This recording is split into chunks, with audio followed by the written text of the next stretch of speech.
Bienvenue, mesdames, messieurs. Suspension de motion de grève, reprise des coûts à 95%, paiement de l'intégralité des salaires du mois de mars sans défalcation aucune. Toute une série de mesures annoncées relativement à la crise sociale ambiante et qui ne peuvent que réjouir. Soulagés, plus d'un géniteur se sont empressés de renvoyer leurs enfants retrouver le chemin de l'école. Mais tous surpris de les découvrir sur les réseaux sociaux et sur les écrans de télévision, branchage en main, manifestant bruyamment pour l'effectivité de la reprise des cours. Mesdames, Messieurs, la confusion a tout fait de s'installer dans les esprits. L'école béninoise a-t-elle rouvert ou non ses portes? Du dialogue gouvernement-partenaires sociaux, où en est-on? Et quels auront été, en définitive, les acquis? Trois principales questions autour desquelles se fera votre émission débat 100% Bénin du jour. Thème, crise. Au sein du secteur de l'éducation, le bout du tunnel, toujours hypothétique, deux acteurs du système éducatif béninois pour nous aider à apprécier l'évolution de la situation. À ma droite, Gilda Seman Possou, enseignant, il est le secrétaire administratif du Front d'Action des syndicats de l'éducation. Gilda Seman Possou, bonjour. Bonjour. Merci de répondre une fois encore à notre éducation. C'est un plaisir. L'invitation, je veux dire, le système de l'éducatif, vous comprenez, la préoccupation, elle est vivace, on ne peut s'empêcher d'en parler. Beaucoup de bruit autour de ce sujet, mais qu'en est-il exactement? Les enfants qui vont actuellement pour le petit congé de fête de Pâques, sont-ils partis avec de nouvelles notions ou pas? C'est un peu des aspects que nous aurons abordés avec eux. Et bien, pour cet instant, débat ne sera pas seul. Vous l'avez sans doute constaté tout à l'heure. Il est accompagné de José Massa Lézimé, professeur de physique-chimie. Il est secrétaire à la formation professionnelle et au suivi des carrières au niveau du secrétariat exécutif national de la CGTB. Il est également membre du Front d'Action des syndicats de l'éducation. Hello, c'est Massa Lézimé. Bonjour. Joël, bonjour. Merci de répondre à notre invitation. C'est moi. Un petit bout de temps par ici. Tout à fait. Ça fait plaisir, on comprend. La cause fait qu'on se déplace suffisamment. Que se passe-t-il au niveau de l'école béninoise? Les élèves en tenue kaki, on en aura beaucoup croisé cette semaine, la dernière du mois de mars, et dernier tournant pour les examens de fin d'année, s'ils doivent vraiment se tenir en mai. Mais à l'arrivée, les apprenants auraient dans l'ensemble été livrés à eux-mêmes, et pourtant, tout portait à croire à un début de dégel de la crise. De cette crise, où est-ce qu'on en est exactement? Quel aura été l'acquis principal, le déterminant, qui aurait pu bien aider à la reprise de ces cours attendus par plus d'un? La parole, nous allons la donner d'abord à Eman Possou. Eman Possou, à quel niveau en est-on exactement parlant de cette crise? Très bien, monsieur le journaliste, il faut commencer par dire que aujourd'hui, 29 mars 2018, nous sommes toujours au point de départ. Et à suivre les animations générales que nous avions eues sur toute l'étendue du territoire depuis lundi jusqu'à hier soir, la base demeure toujours mobilisée, étant donné qu'aucun point de la motion de 96 heures du front n'a été satisfait à ce jour. C'est donc le dilatoire qui continue dans tous les creusets au cours de toutes les rencontres que nous avons eues. Jusque-là, c'est le dilatoire qui continue. Malgré certaines suspensions par certaines structures, nous sommes encore au point de départ. Les enseignants ne l'entendent pas de cette oreille. Le mouvement se radicalise. Les portes sont toujours fermées. Et vous l'avez constaté. Les portes de l'école ne sont ouvertes que dans certains journaux rupturiens. Mais sur le site, sur le terrain, nous constatons que les portes sont toujours fermées, que les élèves sont toujours abandonnés à eux-mêmes parce que le gouvernement ne veut pas prendre ses responsabilités. Et je n'en veux pour preuve. Hier, vous avez appris que la centrale des syndicats du privé et de l'informel, la CSPIB, aurait suspendu sa motion de grève. Pourquoi dites-vous aurait? On a eu copie de cela. Non mais dis donc, elle n'est pas qualifiée pour suspendre la motion de 6 confédérations. La CSPIB n'est qu'une centrale au sein de 6 autres. Et ce sont les 6 qui se sont réunis pour signer une motion de 72 heures. mais elle s'est levée seule pour suspendre. Je vous rappelle que la CSPIB ne regroupe que les syndicats de l'informel et du privé. Et vous n'êtes pas sans savoir qu'aucune école privée ici au Bénin n'a fermé les portes. Ça veut dire qu'elle n'a pas pu mettre ses propres militants en mouvement. Donc il est illusoire de venir dire aujourd'hui qu'elle a suspendu sa motion. Et je vous dis, la CSPIB est la dernière confédération. C'est-à-dire qu'elle a occupé le dernier rang aux dernières élections professionnelles. Donc vous voulez dire qu'en termes de mobilisation, ce n'est pas une centrale qui compte en son sein de nombreux militants? Non, pas du tout, pas du tout. C'est une centrale qui n'a pas de militants. Et d'ailleurs, les quelques-uns qui sont enseignants et qui se sont perdus pour aller vers cette centrale qui ne regroupe que l'informel et le privé, y étaient allés pour des raisons particulières. C'était quelques syndicats des enseignements maternels et primaires qui avaient besoin, n'est-ce pas, d'aller participer aux activités de leur conseil sectoriel pour le dialogue social. Et donc, ne pouvant plus être nulle part, ont décidé d'aller se mettre dans cette centrale qui ne regroupe que les gens du privé et de l'informel. D'accord. Oui. Et déjà, l'un des syndicats de ce secteur a écrit, et c'est même celui qui représente cette confédération. D'accord, celui qui représente les enseignants au sein de cette confédération, qui dit le mandat du SG CSPIB Christophe Devonou a pris fin hier 28 mars 2018. La levée de sa motion n'engage que lui, et c'est tout comme s'il avait de l'eau sur le dos du canard. C'est-à-dire que sa déclaration est de nul effet. Il est dans cette tractation depuis près de 2 semaines, il n'a contacté personne, il n'a consulté personne. Moi tel, donc l'intéressé a cité son nom, il dit moi tel qui représente tous les enseignants à la CSPIB, informe les uns et les autres que cette déclaration est de nul effet. La Fédération de l'éducation de la CSPIB a signé la motion du front qui demeure toujours en vigueur.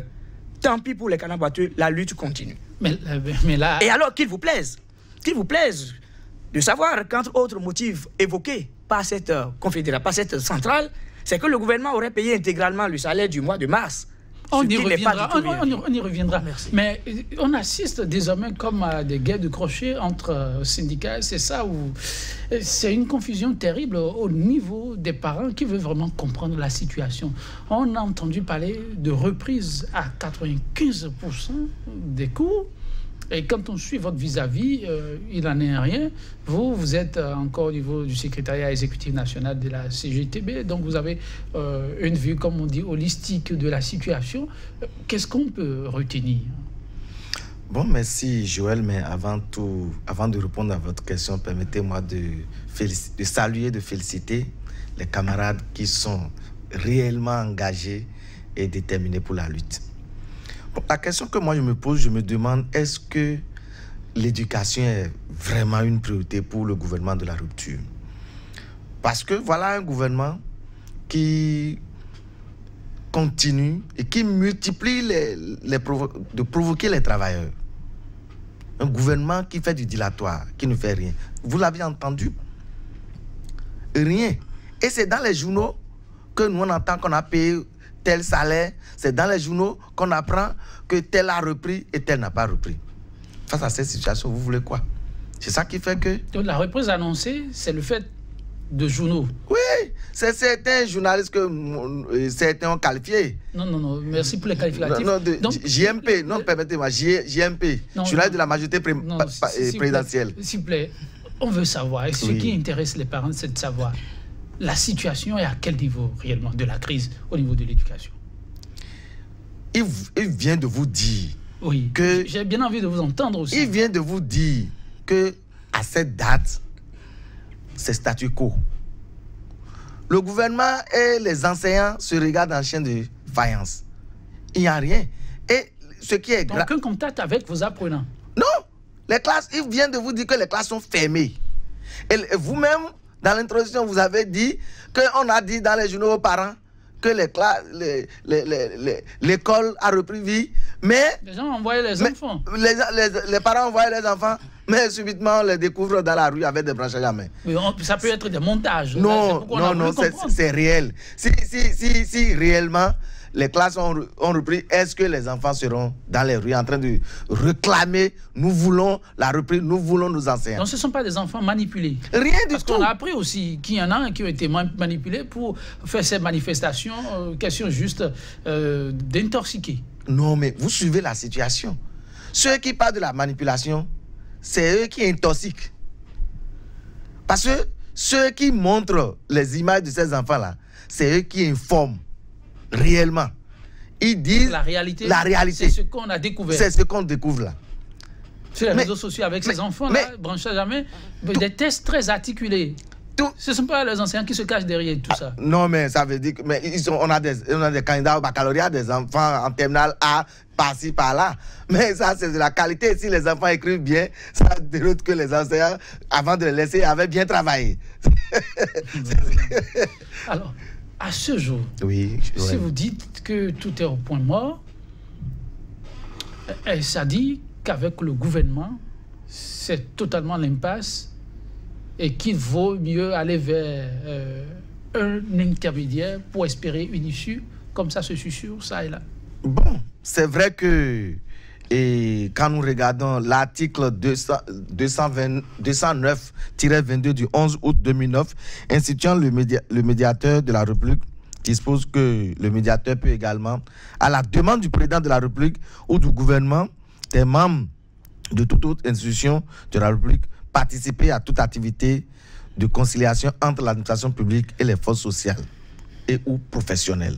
C'est une piste, mais ce qu'on remarque là, c'est que le médiateur ne peut pas s'auto-saisir. Et voilà, le gouvernement qui devrait réfléchir pour trouver des portes de sortie, le gouvernement ne dialogue pas. Il invite les travailleurs en lutte, mais pour informer. Le dialogue, ce n'est pas de l'information.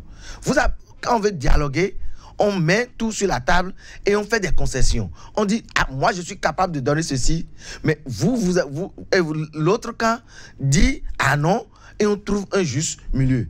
Mais le gouvernement vous appelle, vous avez vu la fois dernière, le samedi passé, 4 ministres du gouvernement ont appelé le front, mais ils sont restés là à reprendre ce que les centrales avaient, ce qu'ils avaient déjà dit aux centrales, ce que les centrales avaient déjà refusé. Mais quand ils reviennent, disent ça là encore aux enseignants. Est-ce qu'il y a la rencontre dont vous parlez, nous on a entendu plutôt dire qu'il y a eu de timides avancées. Ah, timides avancées. C'est ce qu'on a entendu. Non, mais c'est dilatoire. Il n'y a rien de sérieux là. Si vous le dites, on voudrait bien croire, mais on a constaté tout de même qu'il y avait un poste dans la salle. Oui. Dans une position où il ne dira pas qu'il n'a pas entendu ce qui a été dit et qu'il n'y a pas pris part. Alors, n'y a-t-il pas eu ou non de timides avancées au cours de cette rencontre? Merci, monsieur le journaliste, pour ce plateau que nous offrez pour pouvoir expliquer ce qui est aux compatriotes et non ce qu'on veut leur faire croire. En réalité, nous avions cru que le gouvernement avait déjà pris la mesure de la situation et était finalement décidé à mener un dialogue constructif. C'est pourquoi nous, on était partis à cette séance le samedi dernier. Mais qu'est-ce que nous avons constaté? Qu'est-ce que vous avez constaté? Les ministres sont venus nous répéter les mêmes choses que nous savions depuis. Leur objectif, ce n'était pas de venir négocier quoi que ce soit avec nous, mais c'était tout simplement de venir nous dire de commencer l'école le lundi qui allait suivre. Tout comme si on était aux ordres, et donc il suffisait qu'ils nous disent reprenez les cours lundi, et nous allions reprendre. Alors le ministre d'État nous a déçus, parce qu'il n'avait pas du tout l'intention même de ramener la balle à terre pour que nous puissions échanger en de bons termes. Voilà quelqu'un qui n'est pas fond, mais qui s'amuse à nous chanter la chanson depuis la conférence nationale, et il nous dit tout gaillardement que celui qui n'a pas travaillé n'a pas droit au salaire. Voilà le message qu'il est venu nous délivrer. Dans le même temps, votre dernière rencontre, à notre dernière rencontre, ces propos. Oui, le ministre d'État, Abdoulaye Biot Tchané, a chanté, a dit, voilà, qui n'a pas travaillé, n'a pas droit au salaire. Voilà ce qu'il nous a dit. Et dans le même temps, le ministre de la fonction publique disait, le gouvernement est venu vous dire qu'il faut reprendre et que dès que vous allez reprendre, nous allons, dans la semaine qui va suivre, vous faire une surprise, vous aurez une première satisfaction et dans l'autre semaine qui va suivre, vous aurez une deuxième satisfaction. Alors là, les deux sont venus se contredire sur le plateau parce qu'ils sont divisés sur la question de la rétrocession des défalcations arbitraires et illégales opérées sur les salaires. Et donc, ils croyaient qu'ils étaient venus parler à des abrutis Et alors, tout de suite, nous, on a compris leur jeu et on n'a pas caché nos sentiments. On leur a dit ce qui est. On leur a dit ce qu'on attend d'eux. C'est notre plateforme revendicative. Je crois que pour une rencontre de cette envergure, il fallait remettre sur pied, sur tapis, la plateforme revendicative du front et chercher à discuter, chercher à négocier. Ça n'a pas été le cas. Ça a été juste une séance d'information. On nous a d'ailleurs perdu le temps parce que nous, on était dans une préparation accrue de nos assemblées générales de cette semaine. Alors là, voilà un peu comment les choses s'étaient passées. Les gens ne sont pas encore prêts à faire face à la difficulté. Ils ne sont pas encore prêts à faire face aux réalités sur le terrain. Les enfants sont à la maison, ça ne les préoccupe guère. Ils sont venus bavarder tout simplement. Mesdames, Messieurs, donc pas d'avancée réellement dans ce qu'on peut appeler énième rencontre gouvernement et partenaires sociaux, contrairement aux données qui nous sont parvenues, au stand d'information qui crée franchement la confusion et c'est important de le savoir. Mais autre sujet sur lesquels les parents voudraient aussi être situés et vous demander si vraiment c'est possible de battre votre couple, je serais heureux, c'est la rétrocession du salaire ou le paiement intégral, pour être exact, du salaire du mois de mars, sans défalcation. Beaucoup estiment que c'est déjà un pas de plus et qu'il faut, à votre niveau, essayer de voir ce que vous pouvez aussi concéder. Vraiment, les actes que ce gouvernement-là pose prouvent qu'il n'est pas de bonne foi. Je viens de vous dire, mais la défalcation ou bien le non-paiement de salaire ne faisait pas partie de nos revendications. Nos revendications existent, c'est connu du gouvernement. Même la rotation dont vous parlez, M. Joël, c'est dans les journaux que c'est payé. Les salaires, c'est vrai que certains enseignants du primaire auraient dit qu'ils ont reçu intégralement leur salaire. Mais nous-mêmes, on a vérifié l'information, on a appelé certains, est-ce que vous avez eu votre salaire? Ils ont dit non, qu'ils n'ont pas eu leur salaire. Même si ils ont eu leur salaire, et les enseignants du secondaire et les enseignants du supérieur. Le mois passé, les enseignants du supérieur ont reçu leur salaire, ont reçu le salaire du mois de février, 15 mars. Ce n'est pas sérieux. Mais si le gouvernement décide de payer intégralement le mois de mars, ça veut dire là commencer par respecter les tests. Parce que ces salaires étaient, la défalcation et le non-paiement de ces salaires, c'est en violation de la loi qui régit la grève dans notre pays. Mais le gouvernement pensait que, c'est ce que nous on a cru, hein, qu'en confisquant le salaire des enseignants, ils vont les affamer et ils vont se décourager pour reprendre l'école. Mais ce n'est pas vrai. Cette stratégie n'a pas marché. Et c'est dangereux. Et le gouvernement ne prend pas la mesure de la situation. C'est ça qui est vraiment inquiétant. Parce que les comportements, les actes, il vient de vous dire, on appelle les gens, on les ridiculise, on tourne en rond. Ce n'est pas sérieux. Et certains journalistes sont là pour les aider dans cette ruse-là. Et nous, on se demande pourquoi ils s'adonnent à la propagande. Au lieu de réfléchir pour qu'on sorte. Parce que, vous le savez, ce n'était pas seulement le Bénin qui était en crise.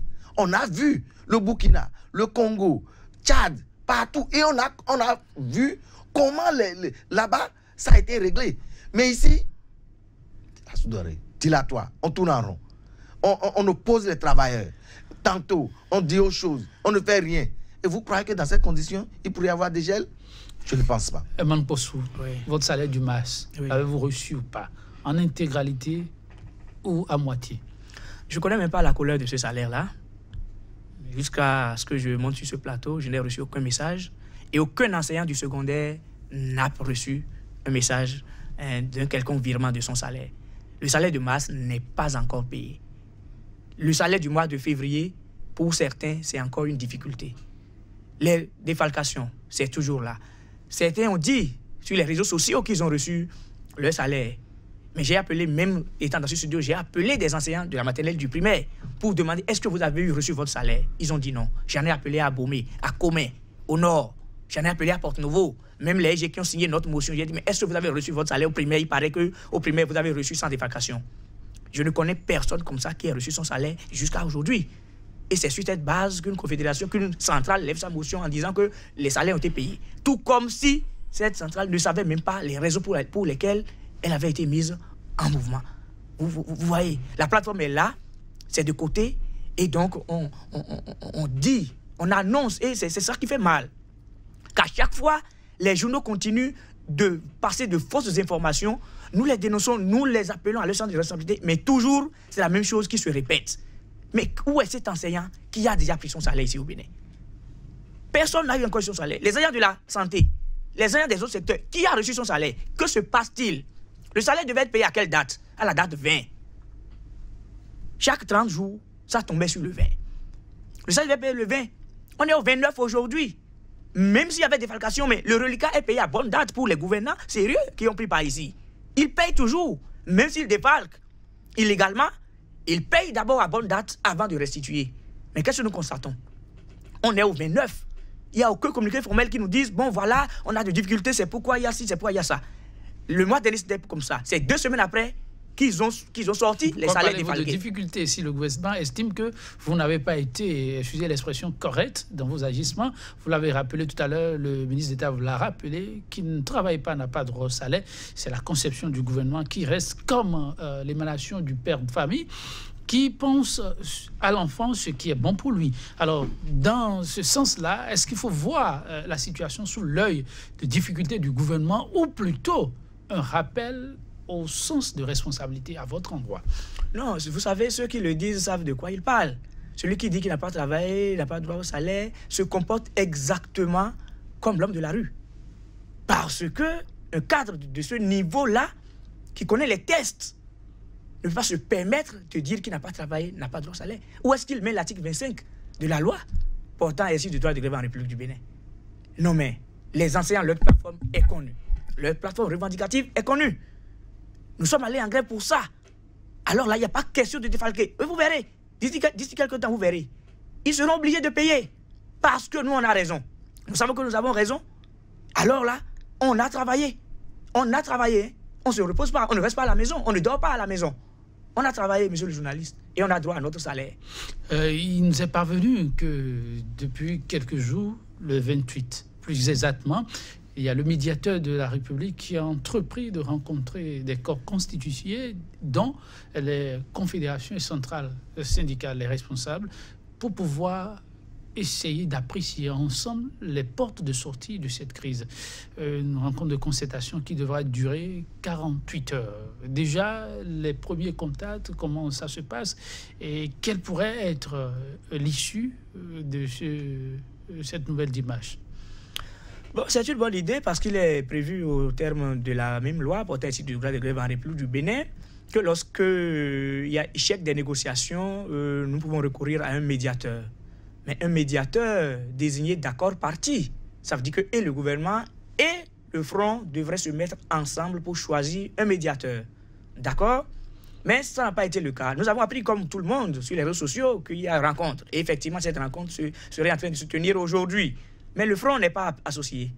Comment pouvez-vous, dans une démarche sérieuse, où vous savez que les enseignants sont en grève par rapport à la motion de grève du front qui est de 96 heures, que c'est cette motion que les enseignants sont en train de suivre sur toute l'étendue du territoire national, et vous convoquez une séance de médiation sans les acteurs, sans ceux-là qui ont mis les enseignants en mouvement.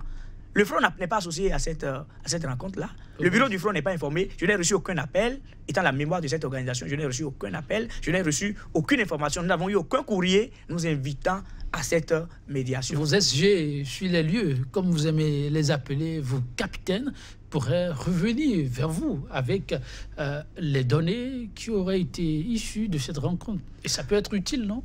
Bon, pour nous, ce n'est pas un souci que les SG confédéraux aillent rencontrer le médiateur pour discuter.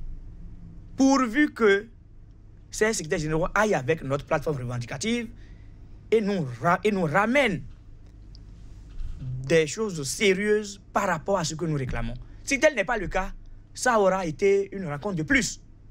Parce que la décision finale nous revient au sein du Front d'action des syndicats de l'éducation.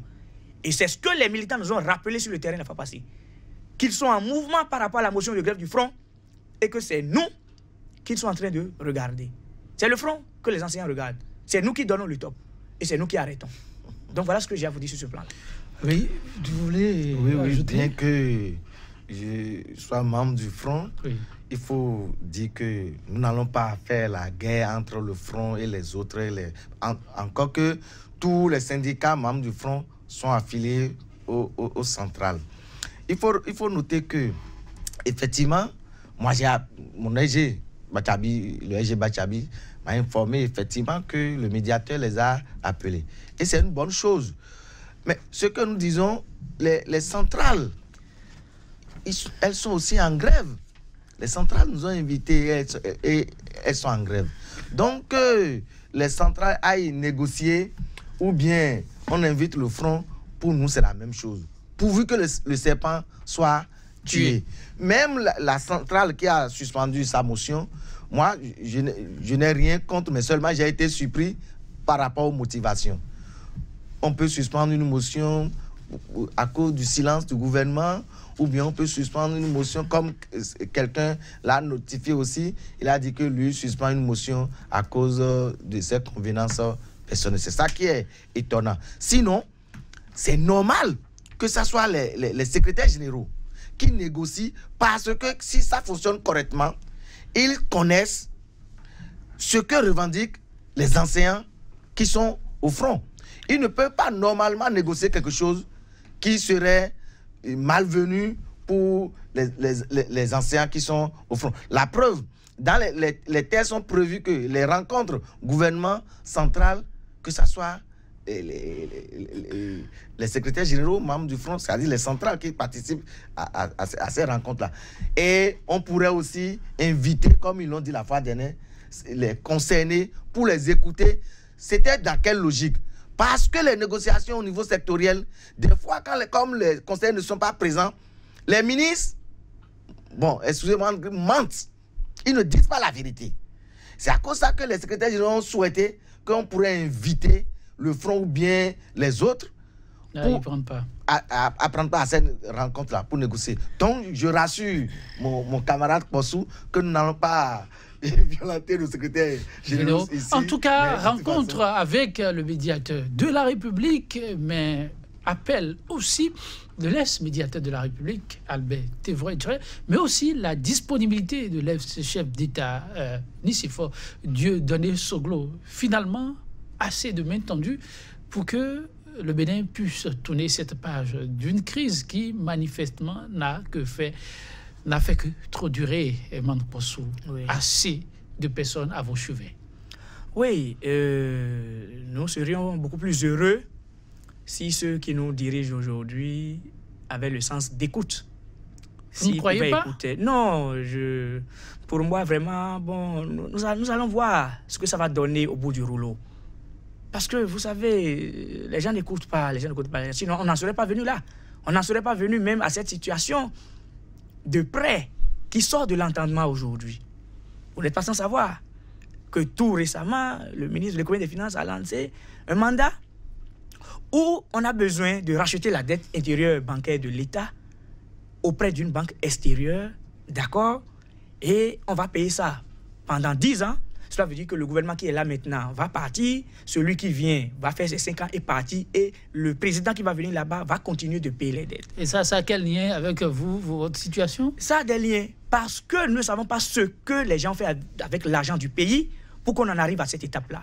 En 2 ans, on a lancé déjà, oui, emprunt obligataire avec des échecs, et on n'est pas encore sorti totalement du dernier échec, et déjà, on lance encore un emprunt obligataire, on lance encore un prêt qui va finir en novembre 2027. Et tenez-vous tranquille, on dit que la loi applicable sera celle du tribunal de Londres. Et en plus, la garantie qu'on donne, c'est la souveraineté de l'État béninois. Mais dis donc, où est-ce qu'on va là? Comme garantie, c'est la souveraineté de notre État. Autrement dit, on est en train de vendre notre État aux Anglais. Vous soupçonnez que le non-paiement de vos salaires serait lié à des difficultés de trésorerie? En réalité, je vais vous expliquer un peu ce qui se passe à ce niveau. Les sous de l'État ont été mis quelque part. Non, et nous, on demande... Donc vous n'avez pas la preuve. Vous savez que je parle toujours avec preuve. Les sous du pays sont quelque part. il faut aller chercher, là où on a mis ces sous, il faut aller les chercher et ramener pour pouvoir payer les enseignants. Ce qu'on veut aller passer là, 3 500 milliards.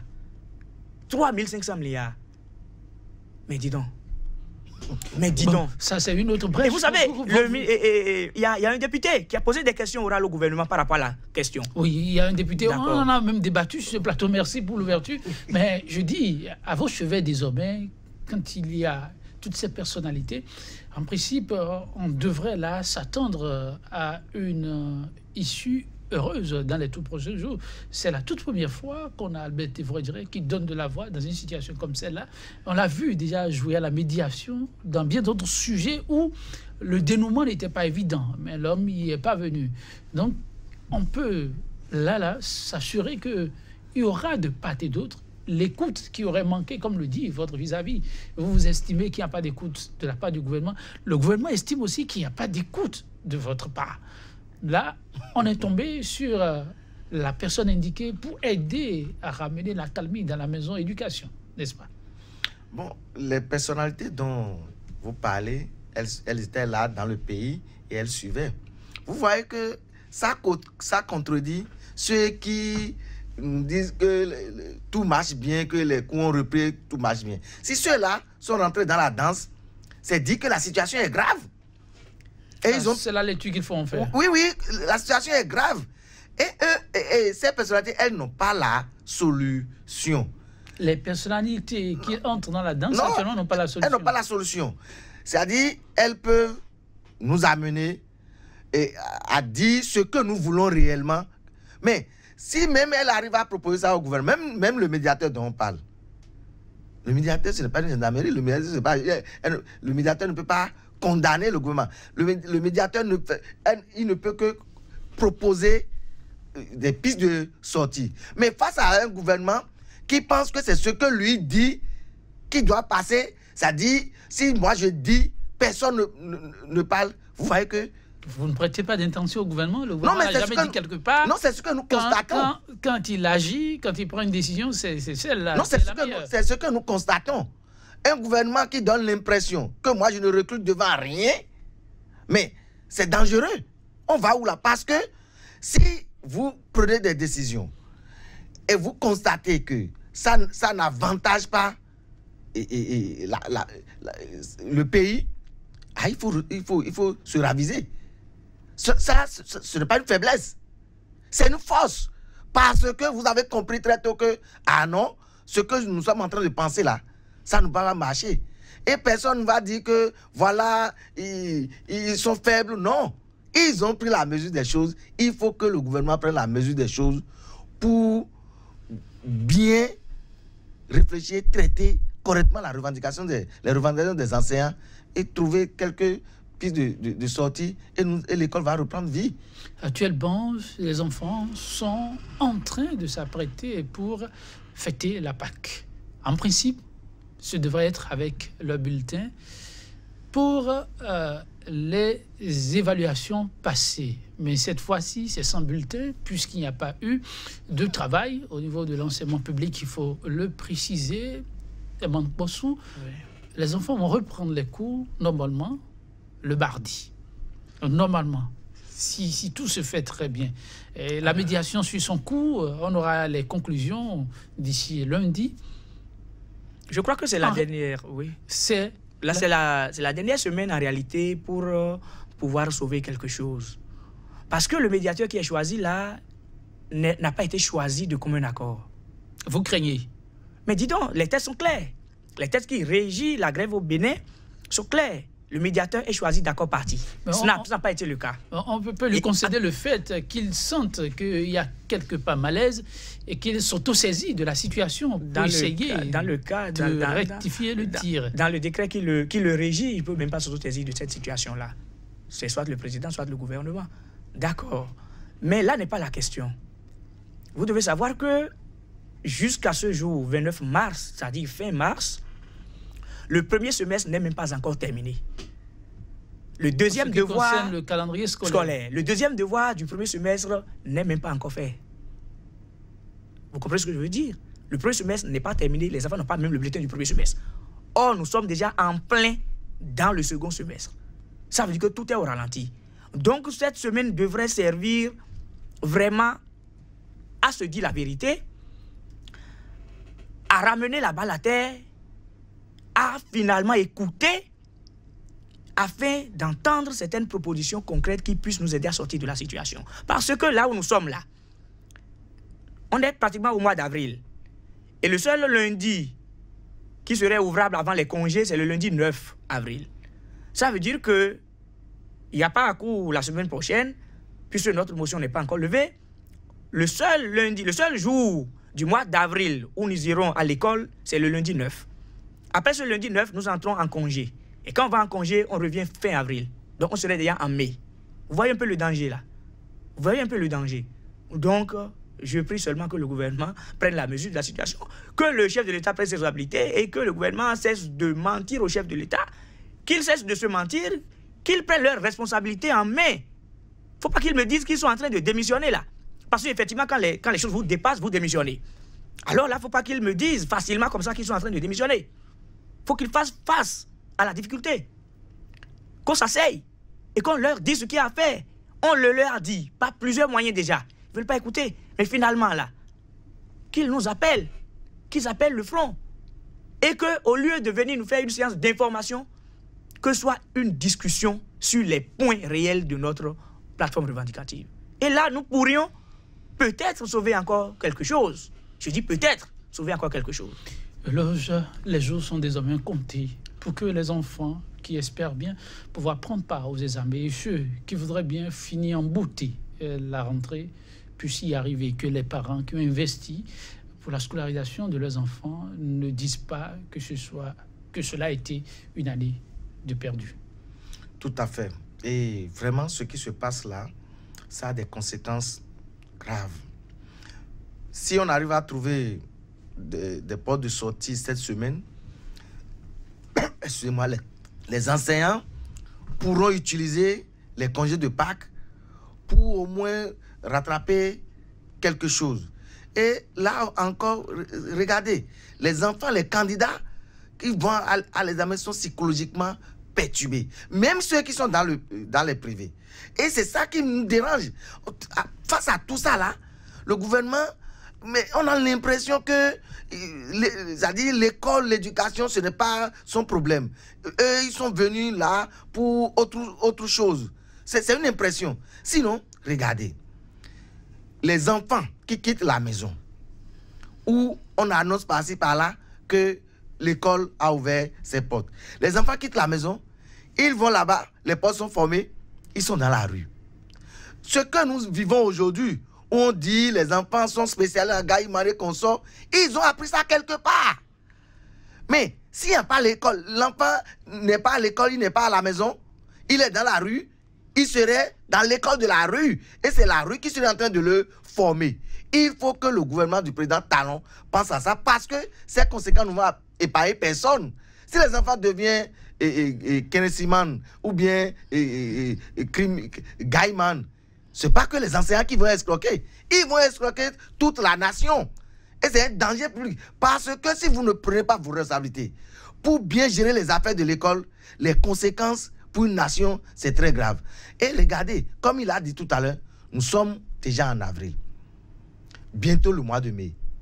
Même si on arrive à sauver l'année, regardez, les examens, on va les passer. Ça va se passer comment? En août ou bien en juillet? Ça veut dire qu'à l'école, surtout l'école publique... Donc, à l'heure où on est, envisager les examens en mois de mai est impossible. Non, ça là, c'est déjà... Il vient de vous dire que le premier semestre n'est pas terminé. Même si le médiateur réussissait son cours... Je souhaite que le médiateur arrive à réussir à lui parler pour qu'il entende.